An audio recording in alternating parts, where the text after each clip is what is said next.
Hello, ladies and gentlemen. Now we're looking at a COVID-19 update.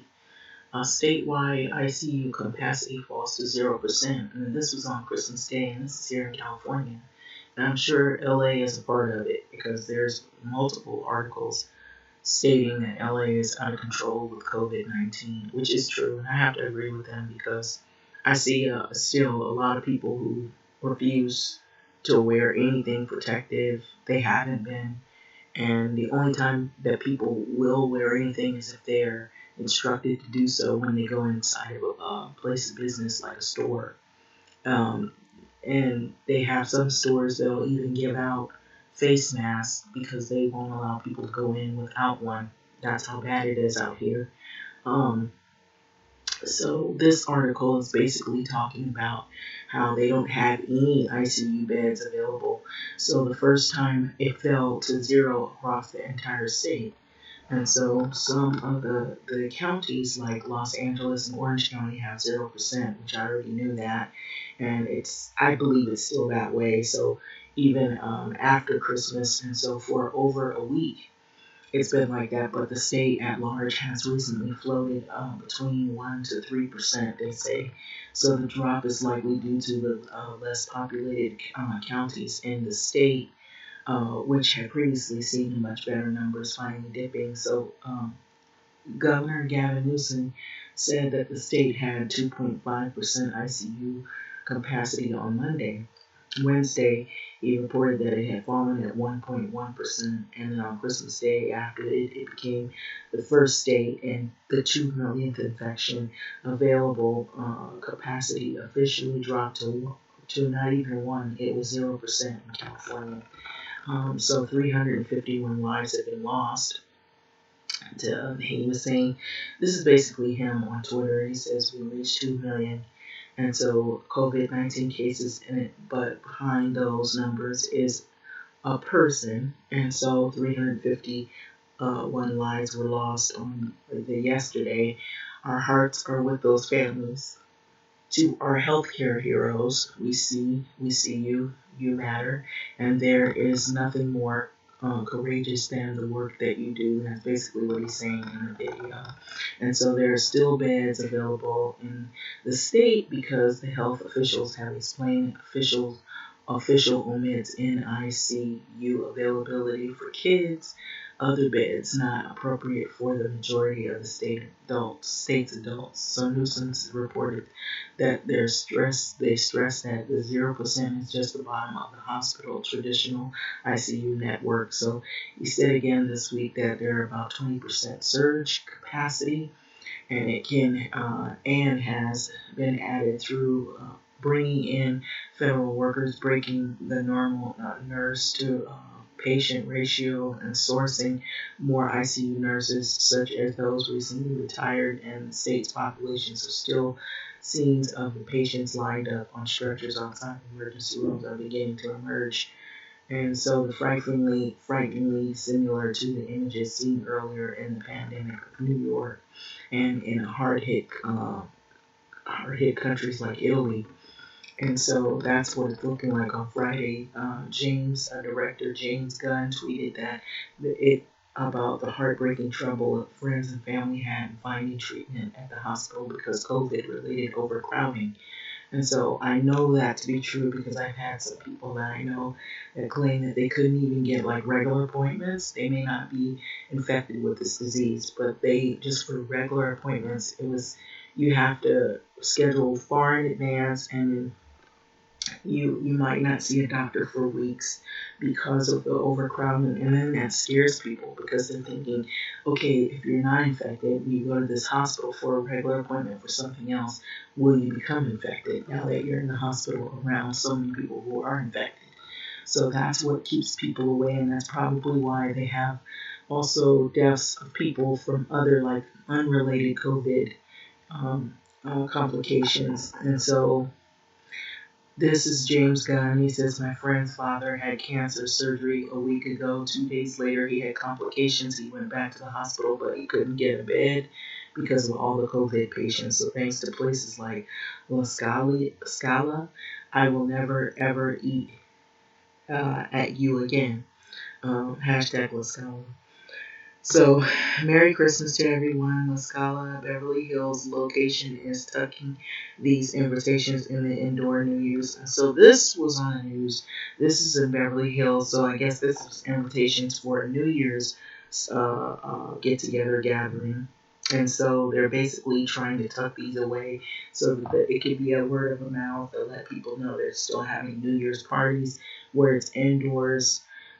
Even if it is outdoors, you still can't gather with so many people with those New Year's parties. And New Year's is going to be the challenge. So, on a bizarre side note, Sunday's members, the state COVID-19 dashboard displayed zero new hospitalizations due to the pandemic. So, the daily new infections numbers were 39,144 was there and was still sky high. Death tally was 312. So the fourth highest number of lives lost since the beginning of the pandemic. And so after reaching the state's test positivity rate reached 13.3% about a week ago, that daily number has come down to about over the past week to 12. 0.6% on Thursday and 12.4% on Friday. So LA's public health department announced that it would not release comprehensive numbers on Friday due to the outage with Spectrum service. Now, with that, there's been a lot of, which is weird. All of a sudden, there's been like street lights that have been out. Um, there have been like certain blocks or certain neighborhoods where the lights have totally gone out and they've been out for like maybe anywhere from minutes to a few hours. They have sent notes around to residents from Spectrum and various, and I guess Edison, various individuals that are in LA County, letting them know that there may be power outages. I don't know what it is that they're working on, but that has been happening out here as well. So it did report that there were 6,708 people with COVID hospitalizations countywide. So it has been a case recently of 20% of them that are in the ICU. And so it's unclear the impact of the outage that may have had the state's numbers, and so the city's news service contributed to the report. And so these articles are scary, and this thing right here, this I don't think this Beverly Hills party, and they're tucking these away. I think that's not the only party. There's gonna be like secret parties, underground parties. There are going to be people gathering in people's homes, things like that, which are really like probably not your regular gathering. It's going to be, maybe people will even go so far as to try to charge people to come to their house or backyard to have parties.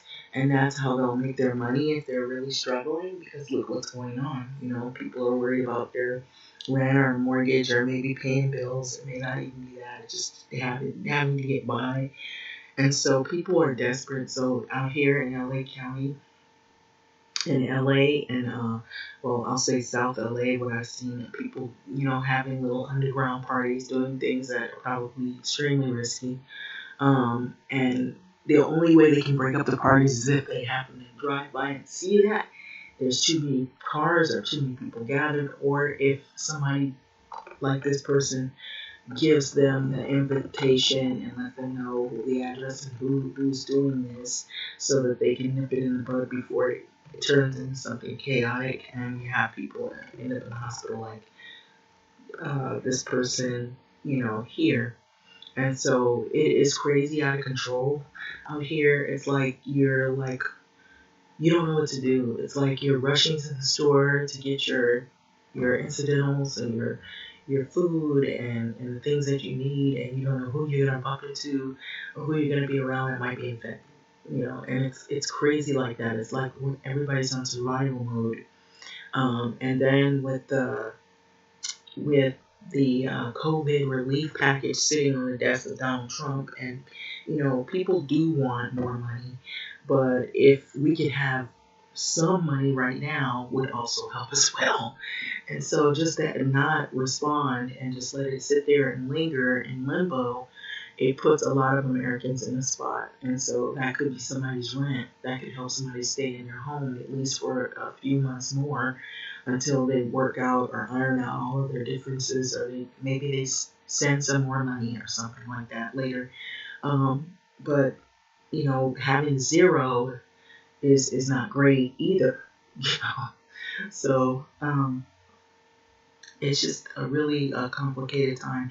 That's why I was saying what I think is crazy about this whole thing is that they say that the vaccines, a regular general population may not be looking at the vaccines until like 2021, sometime in spring or the beginning of summer or summer even. Because so many people have to be vaccinated, and there's so many people that you get in line, and they've even gone to where people are fighting over who's going to get vaccinated. And I've seen stories where some people have like really bad reactions to the vaccination, and they have to stay there. They have to watch you if you have a history of allergies. And let's say you don't have a history of allergies and you don't know, you get vaccinated, all of a sudden you faint. So I think that scares people too, because there have been some people that have taken a dose and they fainted, and they had a reaction and they had to get EpiPen. They went into like this anaphylactic swelling or whatever that people get, I guess, when they have this reaction to these vaccines. And I'm noticing there's different vaccines. There's Pfizer, there's Moderna, and then there's some other ones coming out. So that raises other new questions. So, okay, which one is safe? Which one is less, reactive? Like if you could have a reaction, you don't know. It's like a crapshoot. And then I saw recently an article where it says that some people in the White House, this is their position on it, is that they want other people to get the vaccine first before they get it. I don't know. Now that draws some skepticism, because now you're wondering, okay, is this just their way of, they're trying to make it as though it's their way of being able to have enough supply for all of the people that need it, and then they're making a sacrifice by not taking it themselves, or they know something's wrong with it, and so they're passing it up so that they can get something that's safer. So I mean, people could look at it from that perspective. It's like, okay, you're not getting the shot. Why? So in order that there'll be more supply for other people, but it could go the other way. People might think you're just not getting the shot because you know exactly what might be in it, or maybe you know something that the general population doesn't know, and that's the reason why you would rather pass it up and let somebody else take the shot. And if they have a bad reaction, oh well. And you're in the White House and you're going to get the best medicine, you're going to get the best vaccine because you're not going to die, because you're a public interest or a high figure that is supposed to help continue on the country, about the business of the country, running the country. And so they're trying to make it seem as though it's like a noble act of being unselfish, but it just seems scary, because now it raises some more questions, especially for people who are already skeptical about this whole thing. And then having different types of medications, which one is the best? Which one is more effective? Then this new strain of COVID has come out. It is in Nigeria, it's in parts of Africa, and there's a resurgence in Africa, parts of Africa. And now, on top of that, that raises some more questions. Okay, so we have this vaccine. Is it going to be effective on this new strain?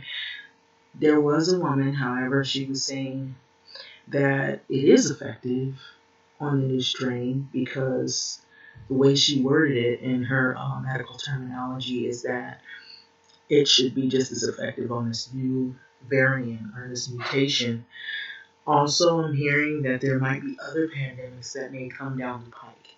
And so they may be unrelated to COVID, they may be something different altogether. And so it's sounding like Tedros from the World Health Organization is basically forewarning that, when we weren't prepared for this one, we need to start really seriously considering about preparing for others that may come. which I agree because we really were not prepared. We weren't prepared for this pandemic. You see people racing around, people giving these messages, this how it affected the economy, how it has affected people's jobs. It has changed life as we know it. The things that you used to be accustomed to doing, you have to shift gears. You have to do things differently now. I was even curious. I was like, okay, how are they going to do? Which every year, correct me if I'm wrong, if you don't see this, is crazy. Every year you watch Times Square and all those millions of people. It seems like it may not be millions, but it felt like it when you see it from the camera panning up. That was thousands, I'll say thousands of people gathering in Times Square to watch the ball drop. That's not happening this year. That is so sad. And so they're saying they're going to do it virtual, which is going to be a switch. I believe they'll still have performances. They'll still do things you can watch online on a streaming station or maybe TV even. So maybe they're just going to have a group of camera people and they're going to be filming performers. They're going to be doing it in different ways where it still can be televised and people still can participate. But I believe there'll still be people that will still, think about it. New Year's Eve, people are going to get sloppy drunk. And there's gonna be some people who are gonna think crazy, they're gonna go out and gather, they're gonna do crazy stuff, and they're gonna feel more emboldened to do it because they're depressed about not being able to do the things that they normally would have done had it not have been a pandemic. And so they feel already we've been so cooped up that some people don't even think clear anymore. They're like, screw it. If I get it, I get it. If you're drunk, you're not going to be thinking about, oh, you catch this deadly disease, you can get sick. You're going to be thinking about what you weren't able to do for 6 freaking months. So you're going to be so ready to get out there and, you might not make the best decisions. And so there's going to be some people like that, I'm almost sure of it. Look at what happened right here, Beverly Hills, that's not far from where I'm located, of course. It doesn't take that long to get over there. It's like 20 minutes, 25 minutes. Tucking away these invites so that people can go to these parties. They were known for parties. Downtown LA, over by the Staples Center, Beverly Hills. This is their moment. This is where they make their money. And now they're saying they can't do it. And so that is raising a lot of temptation.